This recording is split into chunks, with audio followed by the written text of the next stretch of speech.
Hey, halo geng, apa kabarnya? Baik-baik saja kan? Dan dalam episode kali ini, mari kita lanjutkan kembali alur cerita film Donghua, Shrouding the Heaven part kedua. Yang mana dalam episode kali ini, Yevan akan bertualang ke dalam bintang yang jauh dan misterius di luar sana, yang keberadaannya di luar jangkauan manusia bersama teman-teman sekelasnya.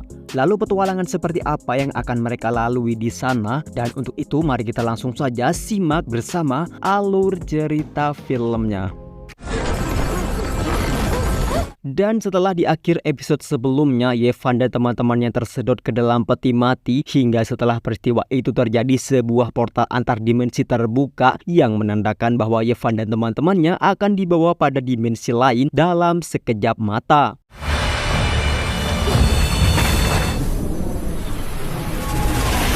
Sementara badai yang awalnya menghantam kota dengan kekuatan penuh hingga air laut kemudian menggenangi jalanan, kini ternyata cuaca berubah dengan sangat drastis setelah naga dan peti mati itu berteleportasi ke dalam dimensi lain. Siaran berita kemudian mengabarkan bahwa Yevan dan teman-temannya telah menghilang, sehingga investigasi untuk pencarian mereka akan segera dilakukan oleh pihak pemerintahan setempat dalam waktu dekat. Sementara itu, 9 naga mati beserta peti kini terlihat mereka tengah melintasi lubang cacing untuk melintasi ruang dan waktu dan menuju ke dimensi lain dengan waktu yang sangat singkat. Sementara dalam peti mati itu sendiri, kemudian Yevan dan teman-temannya yang kini berada di dalam peti mati, kemudian mereka pun berusaha meraih beberapa bongkah batu yang melayang, dan jika kita perhatikan, peti mati itu ternyata mempunyai ruang atau alamnya sendiri, hingga terlihat Yevan dan teman-temannya heran mengenai hal apa saja yang kini mereka akan hadapi dan apa yang sebenarnya terjadi.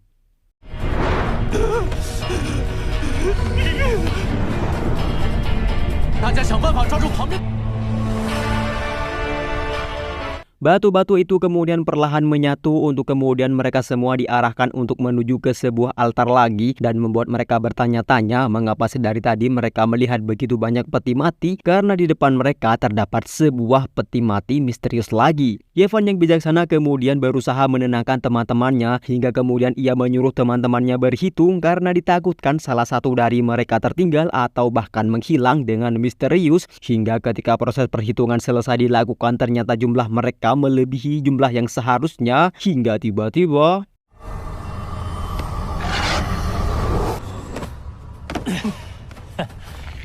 ya, orang tersebut bernama Pangbo, yaitu salah seorang dari teman sekelas mereka semua, dan ia mengatakan bahwa sebenarnya ia telah telat mendatangi acara reuni akibat dahsyatnya badai hingga membuatnya menaiki gunung yang sama yang didaki oleh teman-temannya untuk berlindung, hingga tanpa mereka sadari bahwa Pangbo juga ikut tersedot ke dalam peti mati itu di scene sebelumnya. Dan saat mereka berusaha untuk melihat dan mendaki beberapa tangga makam, kemudian gempa kecil terjadi yang mana itu diakibatkan karena para naga telah sampai di sebuah bintang yang dekat dengan planet Jupiter bernama bintang Tianyuan.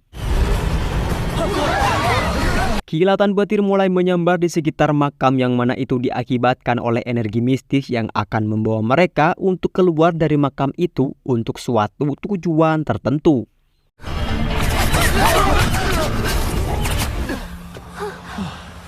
Dan ternyata mereka kini melihat altar 5 warna atau altar 5 waktu yang membuat mereka bingung di manakah lokasi mereka berada kini. Beberapa dari mereka yakin bahwa mungkin saja mereka kini berada di alam lain, hingga membuat Yevan mengingatkan mereka untuk tenang dan tak berkeliaran karena mereka tak tahu kondisi di alam tersebut dan hal apa saja yang akan menimpa mereka. Namun Liu Yunji malah mengolok-olok Yevan karena lagi-lagi ia iri akan kewibawaan Yevan, hingga ia memprovokasi teman-teman untuk mengikuti dirinya dalam menjelajah alam tersebut.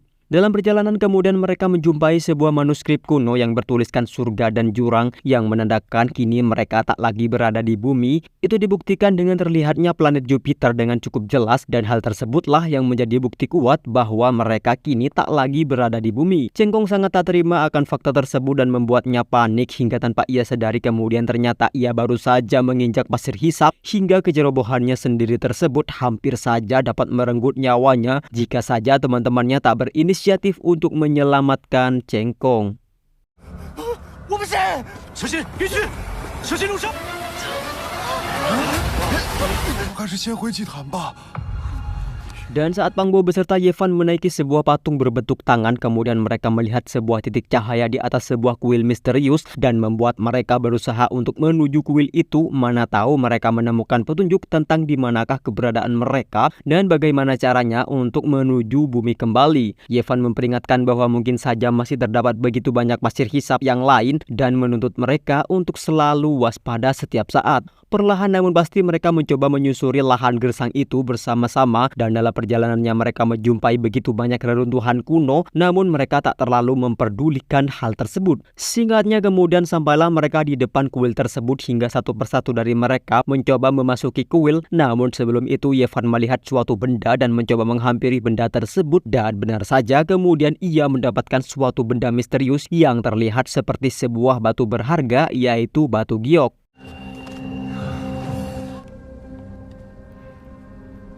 Mengenai kuil tersebut, Yevan mengatakan bahwa kuil itu ada kaitannya dengan seseorang yang hidup ribuan tahun yang lalu bernama Kapila, karena hal tersebut tertulis dalam beberapa artefak yang Yevan temukan di scene sebelumnya. Singkat cerita kemudian masuklah Yevan dan teman-temannya, hingga saat sampai di dalam sana terdapatlah begitu banyak patung misterius yang menghiasi kuil beserta beberapa lilin yang masih menyala dan menerangi kuil. Patung-patung itu nampak menyeramkan, yang bahkan patung itu seperti patung hidup, hingga kemudian Yevan mengatakan bahwa patung-patung itu adalah 8 jenderal setia yang dimiliki oleh Kapila yang selalu berambisi untuk memusnahkan iblis selama sisa hidup mereka. Dengan rasa penasaran yang tinggi, kemudian Yevan meraih sebuah senjata magis, hingga kemudian terdengarlah sebuah kalimat yang mengatakan, ketika lentera seperti cahaya sebenarnya yang menerangi semua ketidaktahuan dan kegelapan. Hingga setelah itu kemudian salah seorang teman Yevan terbunuh akibat digigit oleh hewan misterius yang dapat melubangi tubuh seseorang dengan waktu yang singkat.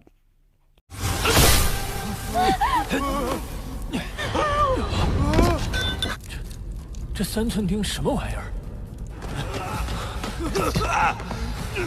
Makhluk yang terlihat begitu banyak dan senjata magis yang dapat memusnahkan makhluk itu membuat mereka semua panik dan mencoba menemukan senjata magis yang sama agar mereka tak sampai terbunuh oleh makhluk aneh tersebut, hingga mereka berebut untuk mendapatkannya demi menjamin keselamatan nyawa mereka masing-masing.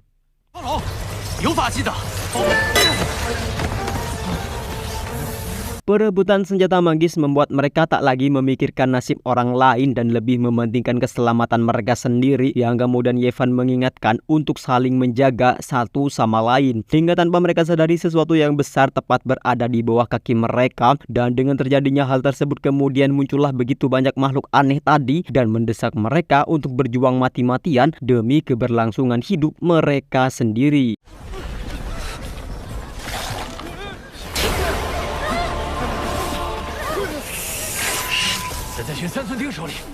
Jumlah makhluk yang semakin banyak, yang bahkan bisa saja berjumlah ribuan, membuat Yevan mengingat 8 diagram tertinggi yang sudah kita lihat di episode sebelumnya. Dan ia memerintahkan teman-temannya untuk membuat formasi berbentuk 8 diagram tertinggi yang mungkin saja akan menyelamatkan nyawa mereka. Benar saja kemudian setelah mereka membuat 8 formasi diagram, terbentuklah sebuah perisai yang tak dapat ditembus oleh makhluk itu, yang bahkan para makhluk tersebut hancur saat mencoba menyentuh perisai tersebut. Namun sebelum itu Yevan harus mengarahkan teman-temannya untuk membentuk formasi tadi, yang bersamaan ketika itu mereka juga harus berjuang menghadapi makhluk aneh tersebut yang semakin bertambah banyak.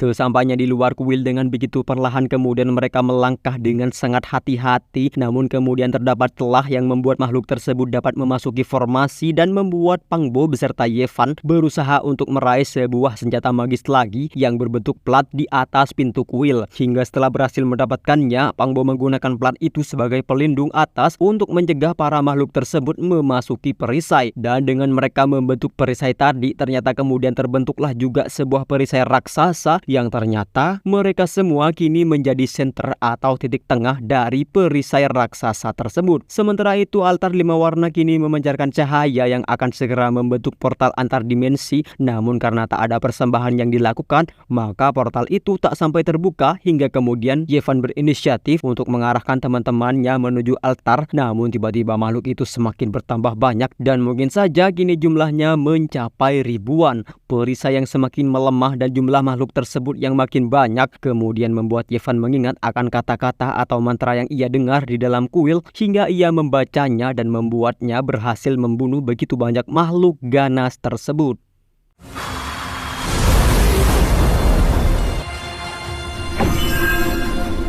Dan karena dirasa situasi yang kini sedikit lebih aman, kemudian mereka melangkah secara perlahan menuju altar 5 warna. Namun tanpa mereka sadari, ternyata makhluk aneh itu kini malah menyelam dalam pasir dan menyerang teman-teman Yevan dari bawah tanah.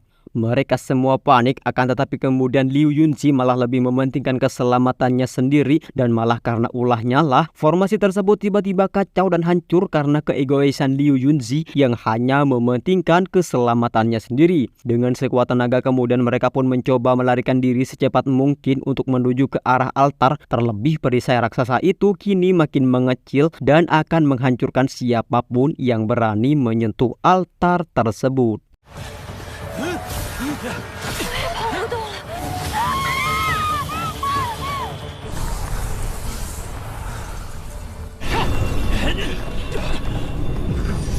Sesampainya di dalam altar kemudian Liu Yunzi dihakimi oleh teman-temannya karena ia seenaknya melarikan diri tanpa mementingkan keselamatan teman-temannya sendiri, hingga dengan kompak mereka pun mengolok-olok Liu Yunzi akan kelakuan biadabnya tersebut. Perisai raksasa tadi kini ternyata sudah mulai mengecil seukuran altar 5 warna dan membuat Yevan beserta teman-temannya aman untuk sementara waktu. Mereka pun beristirahat sejenak untuk memulihkan tenaga hingga karena kebencian Liu Yunzi kepada Yevan, ia pun menyuruh Cheng Kong untuk membunuh Yevan pada kesempatan kali ini. Sementara di atas altar 5 warna, portal kini akan terbentuk, namun portal itu membutuhkan pengorbanan darah agar bisa terbuka. Yevan menyadari akan hal itu, namun ia tak mengetahui bahwa darah adalah bahan utama untuk membuka portal. Dan saat ia memikirkan cara untuk mengaktifkan portal, tiba-tiba Cheng Kong yang berada di belakangnya langsung mendorong Yevan. Yang beruntungnya Yevan berhasil mengelak dan malah mendorong balik Cheng Kong ke arah portal dan membuat Yevan menanyakan mengapa Cheng Kong melakukan hal tersebut. Ia yang sebenarnya diperalat oleh Liu Yunzi membuatnya kemudian akan melaporkan bahwa Liu Yunzi lah otak dari penyerangan tadi. Namun ia malah memfitnah Changqing karena ia takut pada Liu Yunzi.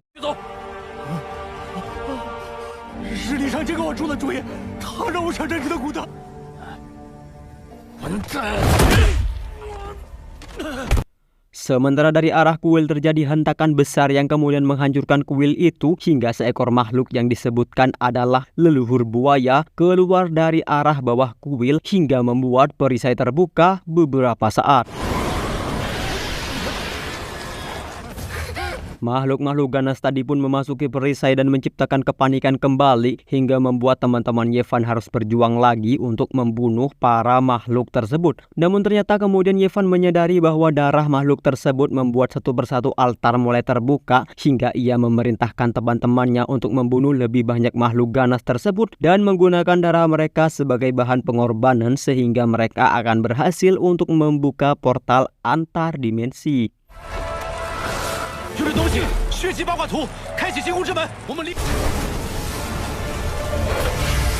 Singkat cerita kemudian mereka pun berhasil untuk membuka portal, namun sesuatu yang besar telah mereka sadari bahwa kini leluhur buaya tepat akan menuju ke arah mereka dan akan segera membunuh mereka semua. 热死了！ Si leluhur buaya sudah sangat dekat dengan mereka dan akan segera menghancurkan perisai serta ia akan segera menggagalkan proses terbukanya portal antar dimensi yang akan segera terbuka beberapa saat lagi. Hingga lagi dan lagi kepanikan melanda teman-teman Yevan karena bahaya besar mengancam mereka. Terlebih lagi portal bisa saja gagal untuk terbuka akibat ulah dari leluhur buaya tersebut yang akan merusak portal. Naga-naga mati kini mulai aktif kembali hingga peti mati itu pun akan segera membawa Yevan dan teman-temannya. Namun dengan adanya leluhur buaya yang cukup brutal tersebut, kemungkinan ia akan menggagalkan Yevan dan teman-temannya untuk meninggalkan bintang dan kemungkinan akan membunuh mereka semua.